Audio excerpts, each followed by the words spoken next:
देखिए, इसके बारे में तो बात है, आप तो जानते हैं ना कि हम विशेष राज्य के दर्जा के लिए कितना बड़ा अभियान चला है। आप सबको पता है कितनी जगहों पर कितनी सभाएं हुई हैं, कितनी मीटिंग्स हुई हैं।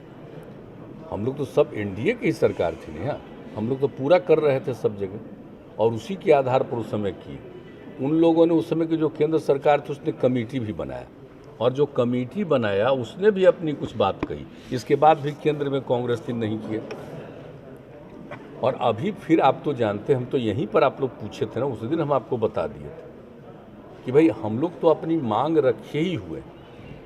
अब उसके बाद फिर जो आया, अभी रिपोर्ट आई, तो उसके बाद ही ना हम लोगों ने बता दिया आपको कि जो जिसको नीति आयोग NITI हमने पूरा डिटेल किया कि उसने बिहार को सबसे पिछड़ा बताया।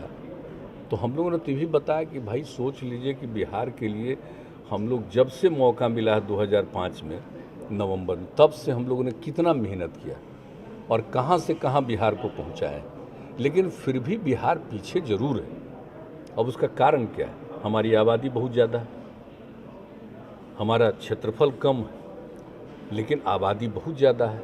1 स्क्वायर किलोमीटर पर जितनी आबादी बिहार में है, उतनी आबादी इस देश में कहीं नहीं है, और शायद ही दुनिया में भी नहीं। तो वैसी स्थिति में जितना भी हम लोग काम करते हैं, एरिया लिमिट है, आबादी ज़्यादा है, तो वैसी ही स्थिति में कितना भी हम लोग काम कर रहे हैं तो भी अभी विकास का दर बढ़ा है। प्रति व्यक्ति विकास का दर भी कितना बढ़ा है, आय कितनी बढ़ी है, ये शुरू से ना आ रहा है, 2009 से ही रिपोर्ट आ रहा है। तो उसमें तो बिहार में तो जो काम हो रहा है, यहाँ की सरकार के द्वारा जो काम किया जा रहा है, उसके चलते प्रोग्रेस जरूर है, लेकिन कुल मिलाकर के अब जिसका कारण है आबादी, और इसके कारण कितना भी प्रोग्रेस होगा तो भी जो एवरेज है उसके नीचे ही रहेगा। तो इसलिए तो कहा है कि उसके लिए फ़ायदा यही है विशेष राज्य के दर्जा से। क्या होता है विशेष राज्य के दर्जा में कि भाई केंद्र की तरफ से 90-10, यानी भी 60-40, कहीं कहीं 50-50, तो 90-10 रहेगा। तो वैसी स्थिति में राज्य सरकार का जो पैसा है वो और विकास के काम में लगेगा, और केंद्र का भी लगेगा। तो कुल मिलाकर के बहुत तेज़ी से ये जो आज जो है उससे आगे बढ़ेगा। तो जैसे ही फिर इलेक्शन आ गया उसका नीति आयोग का, तो हम लोगों ने वो नीति आयोग को ही राज्य सरकार की तरफ से चिट्ठी गई है कि भाई आप ये कह रहे हैं, जबकि इतना काम किया गया है और तब ये स्थिति है, तो ये सोचना तो आप ही का काम है।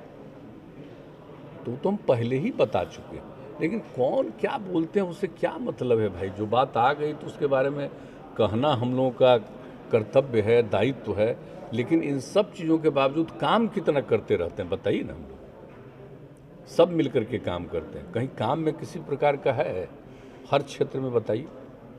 जब हम लोगों को मौका मिला तो क्या स्थिति थी साहब?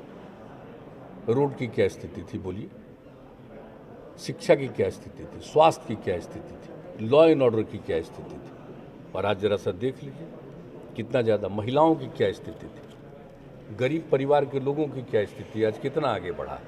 तो हम लोग तो भाई काम कर ही रहे हैं। और देखिए, जो आबादी हम लोगों की बढ़ी हुई है, तो प्रजनन दर भी हम लोग घटा रहे हैं। महिलाओं के शिक्षा का जोर इसलिए दिए कि साहब उसी से प्रजनन दर घटेगा। जब हम लोगों की सरकार बनी तो 4.3 था, अब घट के 3 पर हम लोग पहुंचा दिए। अब यही हाल चलता रहेगा तो हम लोग बहुत जल्दी 5-6 साल तक में हम लोगों को उम्मीद है कि हम लोग भी 2 पर पहुंच जाएं। तो हम लोग तो सब काम कर रहे हैं भाई, तो हम लोग तो काम कर ही रहे हैं, और उसमें ऐसा भी नहीं है कि हम लोग आगे नहीं बढ़ रहे हैं। जहाँ नीचे थे उससे बहुत आगे बढ़ रहे हैं। माने 8,000 के करीब थे प्रति व्यक्ति, बढ़ के 50,000 के ऊपर पहुँच गए। तो पढ़ रहे हैं, लेकिन देश का तो भाई है 1 लाख से भी ऊपर, तो बात अलग है, 1.25 लाख के ऊपर है। तो अब उसके चलते हम लोग नीचे, तो उसके चलते ये सब बात होती है, लेकिन काम तो हम लोग कर ही रहे हैं, छोड़ तो रही है। और केंद्र सरकार की भी कई योजनाएं चल रही, तो विकास का तो काम हो रहा है, हम लोग तो आगे बढ़ रहे हैं। लेकिन जो न्यूनतम आधार पर हैं उसमें तो कोई अभी लाख भी करेंगे तो नहीं होगा, लेकिन हाँ वो होगा तो वो भी बहुत आगे बढ़ जाएगा। ये लोगों के लिए भी बहुत बड़ी चीज़ होगी। इस तरह के और राज्य हों उस पर भी गौर करिए। तो हम लोगों की बात, करना न करना सरकार का काम है। हम लोग तो अपनी बात कहेंगे और अपना काम करते रहेंगे।